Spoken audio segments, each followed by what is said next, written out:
Holy hype. The Resident Evil 4 Remake demo is here. If you click this link, you know what this is about, so I shouldn't have to say this, but spoilers. Is Resident Evil 4 Remake off to a good start? Yes, it is. This is going to be a real short video. I'll save something long form for the official release. If you follow this channel, you know my focus is story. Gameplay is just as important to me, but I try to be clear about what I tend to lean toward in my interests. I'll bring gameplay into the mix as much as I can, especially when it comes to its incorporation into the narrative. Having said that, Resident Evil 4 Remake felt so good in my hands, I don't think I've ever clicked play again so fast in my life after I'd finished my first run. Every button press came natural, like I didn't even need the prompts to tell me what I should be looking for. The best way I can explain it is that it felt right.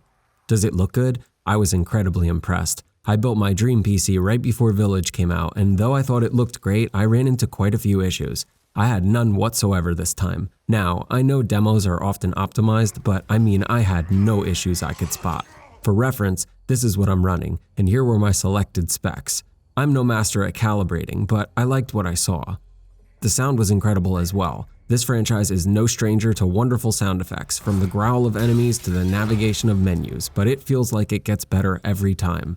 There's something so satisfying about just the right click. What about the most fun mechanic? Let's talk about that knife. It's money. I think the first time I actually utilized the parry, I did it on accident because I meant to hit the right bumper and hit the left. Once I discovered it, I was trying to use it as much as I could. It's genuinely fun to use and feels like a QuickTime event perfected. So what about that story? It's too soon to say. I'm really liking the attention to detail so far. I said it once and I'll say it again. Remakes need to enhance what works, drop what doesn't, and add surprises. So far, this demo indicates that this entry will do just that. The tone, mood, and atmosphere are all there. This feels like it's leaning back into the horror a bit while still maintaining its action-focused identity.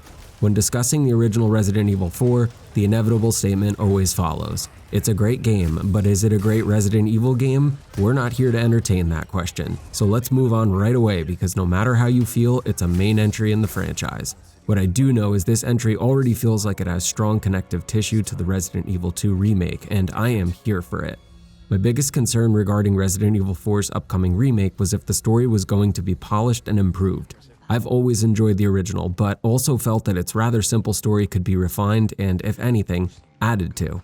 I always felt the original lacked the plot and character dynamics that were so intriguing in the first trilogy. When people discuss Resident Evil 4's identity crisis and the shift it caused within both the franchise and the world of gaming, I think they're noticing the shift in plot and story just as much as they are gameplay mechanics. I can't say for sure what's going to happen here, but I'm feeling confident it will improve overall. Here's some quick thoughts I wrote down. I felt legitimate fear in this moment. Heart racing, panic. I froze up as if I'd never seen this geography before in my life and I had no idea where to run, no matter how familiar it all felt. Enemies were ganging up on me and I was enthralled. As far as the weapons go, firing a weapon in a Resident Evil game has often felt satisfying, but the Kendo Special was on another level this time. Overall, this felt like going into a time machine with rose-colored glasses on. The polish is very evident. Did I like it? Definitely, but I'm gonna call it there. I don't want to speak too extensively about a demo for a game that still isn't out yet. If you haven't played it yet, definitely go try it out. If you like this video, feel free to subscribe to the channel. Give it a like or a comment. Did you play the demo? Let me know what you thought in the comments. Be nice to each other. Thanks for watching.